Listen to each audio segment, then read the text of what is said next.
മാത്രമല്ല യേശു തന്നെ വെളിപ്പെടുത്തി സംസാരിച്ചു. സമയക്കുറവുകൊണ്ട് ഞാൻ വളരെ മുമ്പോട്ട് വേഗത്തിൽ പോവുകയാണ്. തന്നെ വെളിപ്പെടുത്തി വെളിപ്പാട് പുസ്തകം 22-ാം അധ്യായത്തിൻ്റെ 13-ാം വാക്യത്തിൽ യേശു സംസാരിച്ചു. സ്തോത്രം. ഞാൻ ആൽഫയും ഒമേഗയും ഒന്നാമനും ഒടുക്കത്തവനും ആദിയും അന്തവുമാകുന്നു. ഞാൻ തന്നെയല്ല മതി. അത് കർത്താവ് വാഗോണ്ട് വെളിപ്പെടുത്തിയതാ. ത്രിയേകത്വം അഥവാ ത്രിത്വം എന്നൊക്കെ പറഞ്ഞൊരു വിഷയത്തിൻ്റെ ചർച്ച ഇപ്പം നടക്കുന്നുണ്ടല്ലോ, അതിലേക്കാണ് ഞാൻ വരുന്നത് ക്രിസ്തുവിൻ്റെ പ്രാധാന്യത്തെ സംസാരിക്കുമ്പം. അപ്പോൾ യേശു ക്രിസ്തു തന്നെ വെളിപ്പെടുത്തിക്കൊണ്ട് പറയുകയാണ്. എബ്രായ ലേഖനം എടുത്തു വെച്ചോ 1-ാം അധ്യായം. Praise the Lord. തന്നെ കൊലോസ് ലേഖനം 1:15 കൂടെ എടുത്തു ആദ്യം. Praise the Lord. തന്നെ വെളിപ്പെടുത്തിക്കൊണ്ട് യേശു പറയുകയാണ്. വെളിപ്പാട് പുസ്തകത്തിൻ്റെ 1-ാം അധ്യായത്തിൽ പറയുകയാണ്. Praise the Lord. ഇരുന്നവനും ഇരിക്കുന്നവനും വരുന്നവനുമായവൻ ഞാനാ. അപ്പം ദൈവം പൂർണ്ണ ദൈവമാവൻ. അവനിലല്ലോ ദൈവത്തിൻ്റെ സകല സമ്പൂർണതയും.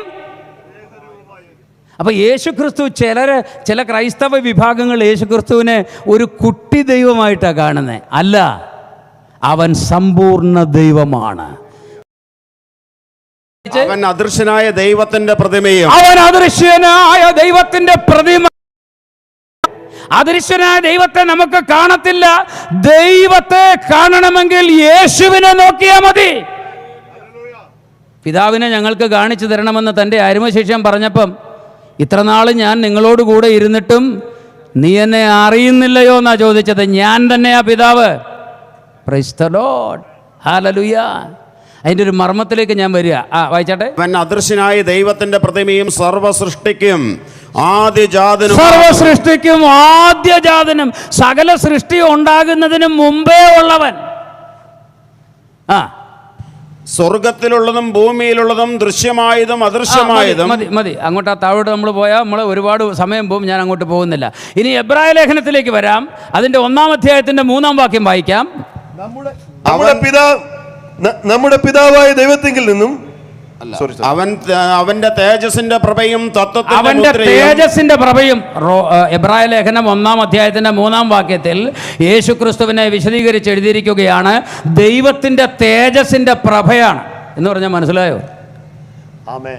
സ്തോത്രം. ഒരു വിളക്ക് കത്തുക, ആ തിരുനാളത്തിന്റെ പ്രഭ, പ്രകാശം. ആ വാക്കിന്റെ സ്വഭാവം കണ്ടു. ആ തിരുനാളം തന്നെ ആ പ്രകാശം. ആ പ്രകാശം തന്നെ ആ തിരുനാളം.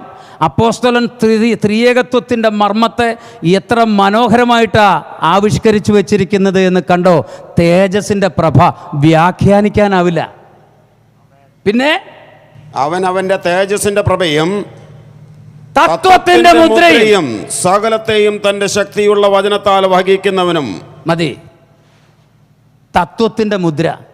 നിങ്ങളുടെ പോക്കറ്റിൽ നിന്ന് ₹1 നാണയം എടുത്ത് നോക്കിക്കേ. മിക്ക നാണയങ്ങളുടെയും ഒരു വശത്ത് അശോകചക്രമാണ്, മറുവശത്ത് ₹1 എന്ന് എഴുതിയിരിക്കുക. അശോകചക്രം ഇല്ലെങ്കിൽ ഈ ₹1 വിലയില്ല. സ്തോത്രം. ഈ ₹1 ഇല്ലെങ്കിൽ അശോകചക്രം കൊണ്ട് കാര്യവും ഇല്ല. ₹1 എന്ന തത്വത്തിന് മൂല്യം കൽപ്പിക്കുന്നത് ആരാണ്?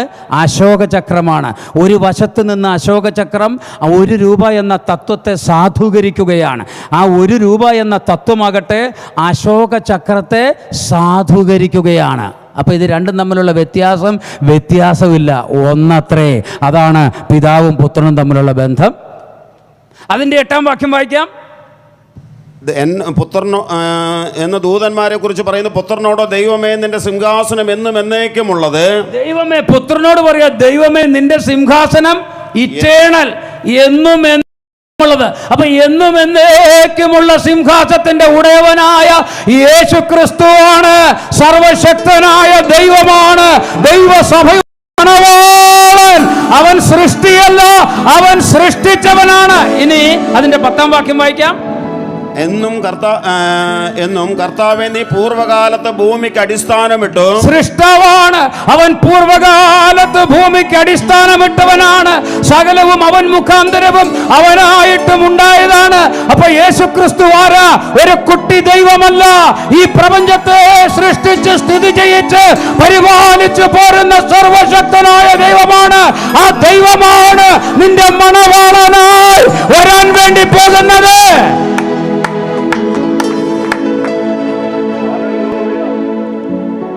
ഇത് ഇന്ന് ഇന്നിപ്പോൾ ത്രിയേകത്വം ത്രിത്വം എന്ന് പറഞ്ഞ് ഒരുപാട് സെമിനാർ നടക്കുന്നുണ്ട്. ഈ സെമിനാറിലൊന്നും ആരും ജയിക്കുന്നുമില്ല, തോൽക്കുന്നുമില്ല. ശ്രദ്ധിച്ചിട്ടുണ്ടോ? കുറേ പൈസ ചിലവാക്കുന്നു, കുറേ ഒച്ചപ്പാടുണ്ടാക്കുന്നു, കുറേ തർക്കശാസ്ത്രം ഇറക്കുന്നു എന്നുള്ളതല്ലാതെ ത്രിയേകത്വത്തെ എതിരായിട്ടോ അനുകൂലമായിട്ടോ ശാസ്ത്രീയമായി തെളിയിക്കാൻ കഴിയുന്നില്ല. ഇനി മറ്റൊന്നുകൂടെ, അപ്പോസ്തലന്മാർ ആരും ദൈവത്തിൻ്റെ ത്രിയേകത്വം എന്ന സബ്ജക്റ്റ് ചർച്ച ചെയ്തിട്ടില്ല. ഒരിടത്തും അവർ ദൈവം ഏകൻ എന്ന് വിശ്വസിച്ചു. അതേസമയം പിതാവും പുത്രനും പരിശുദ്ധാത്മാവും ഒന്ന് എന്നും വിശ്വസിച്ചു.